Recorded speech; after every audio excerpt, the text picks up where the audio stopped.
بسم اللہ الرحمن الرحیم۔ السلام علیکم۔ اپنے چینل پر آپ کو ویلکم کہتے ہیں۔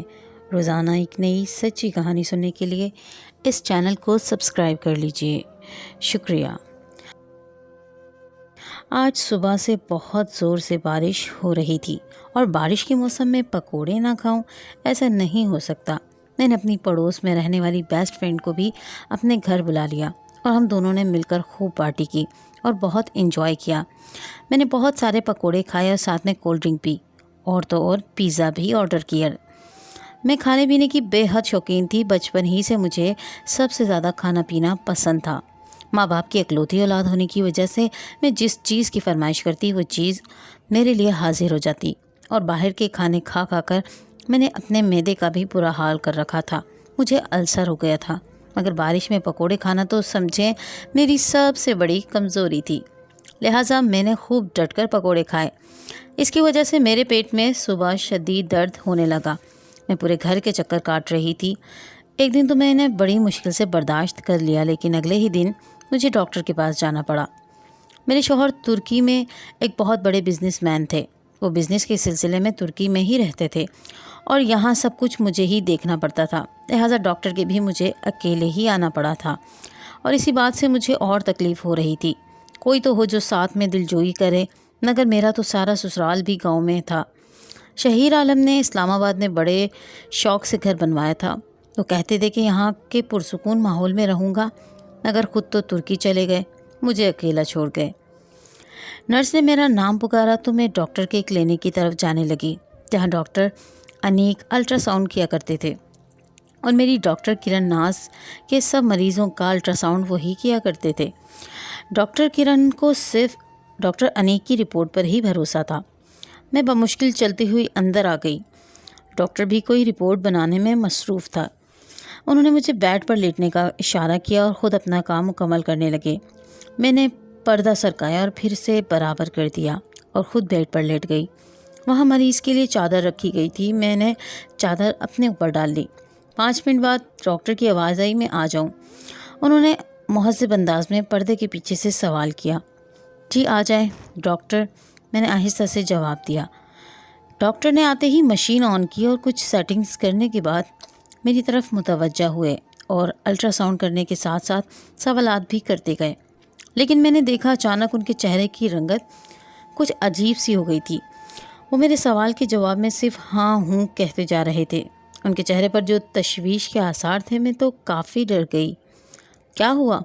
پھر میں نے گھبرا کے پوچھا تو وہ کافی دیر تک چپ رہے اور بولے، آپ ایک کام کریں، کل میرے کلینک آ جائیں، بس یہاں نزدیک ہی ہے۔ اس جگہ تو میں ڈاکٹر کرن کے کہنے پہ آیا کرتا ہوں، آپ سے ساری بات میں آرام سے کروں گا، گھر چلی جائیں۔ یہ کہہ کر ڈاکٹر رپورٹس بنانے لگا اور مجھے بہت عجیب و غریب نظروں سے دیکھا اور پھر رخ موڑ لیا۔ پھر مجھے بہت تکلیف ہو رہی تھی۔ کب تک سہوں میں یہ تکلیف؟ میں نے غصے میں آ کر کہا تو وہ کہنے لگے، میں آپ کو آج کے لیے ٹیبلٹس دے دیتا ہوں، تب سے آپ کی درد میں کافی فرق آئے گا، لیکن ابھی آپ جائیں، کل ضرور میرے کلینک آنا ہے، میں وہاں کچھ خاص بات آپ سے کروں گا۔ ابھی آپ جائیں۔ میں بہت غصہ ہو کر باہر نکلی۔ یہ کیا بات تھی؟ کچھ بتا بھی نہیں رہے تھے، اوپر سے کل کا آنے کا کہہ دیا۔ باہر نکل کر مجھے معلوم ہوا ڈاکٹر کرن کے لیے کوئی ایمرجنسی کیس آ گیا تھا، تو ان کو ہاسپٹل جانا پڑ گیا تھا، دوا کر ہی واپس آتی۔